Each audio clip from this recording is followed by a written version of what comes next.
অন্তর্বর্তী সরকারের উপদেষ্টা আসিফ মাহমুদ সজীব ভুঁইয়া ও মাহফুজ আলমের সঙ্গে জাতীয় নিরাপত্তা উপদেষ্টা খলিলুর রহমানকে অব্যাহতি দেওয়ার দাবি জানিয়েছে বিএনপি। দলটি বলছে, অন্তর্বর্তী সরকারের নিরপেক্ষতা রক্ষার জন্য উপদেষ্টাদের অব্যাহতি দিতে হবে। আর জাতীয় নিরাপত্তা উপদেষ্টার গতকালের বক্তব্য আবারও নতুন বিতর্কের জন্ম দিয়েছে। তাই সরকারের ভাবমূর্তি রক্ষায় তাকেও অব্যাহতি দিতে হবে। আজ বৃহস্পতিবার বিকেলে রাজধানীর গুলশানে বিএনপির চেয়ারপারসনের রাজনৈতিক কার্যালয়ে আয়োজিত সংবাদ সম্মেলনে দলটির স্থায়ী কমিটির সদস্য খন্দকার মোশাররফ হোসেন এই দাবি জানান। অন্তর্বর্তীকালীন সরকারকে ৪৮ ঘণ্টা পর্যবেক্ষণের আলটিমেটাম দিয়ে আন্দোলন আপাতত স্থগিত করেছেন বিএনপি নেতা ইশরাক হোসেন। সরকারের পদক্ষেপ দেখে পরবর্তী সিদ্ধান্ত নেওয়া হবে বলেও জানান তিনি।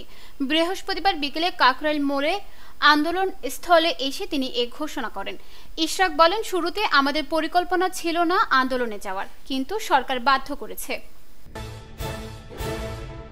পবিত্র ঈদুল আজহাকে সামনে রেখে চট্টগ্রাম সহ সারা দেশে প্রতিদিন ৬৯০টি ভ্রাম্যমাণ ট্রাকের মাধ্যমে সাশ্রয়ী মূল্যে পণ্য বিক্রি শুরু করেছে টিসিবি।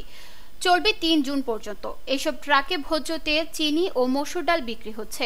নগরীর ক্রেতারা এসব পণ্য নিয়ে সন্তোষ জানালেও চাল, আটা না থাকায় আক্ষেপ জানিয়েছে। টিসিবির এই বিক্রি কার্যক্রম শুক্রবার ও ছুটির দিনও চালু থাকবে।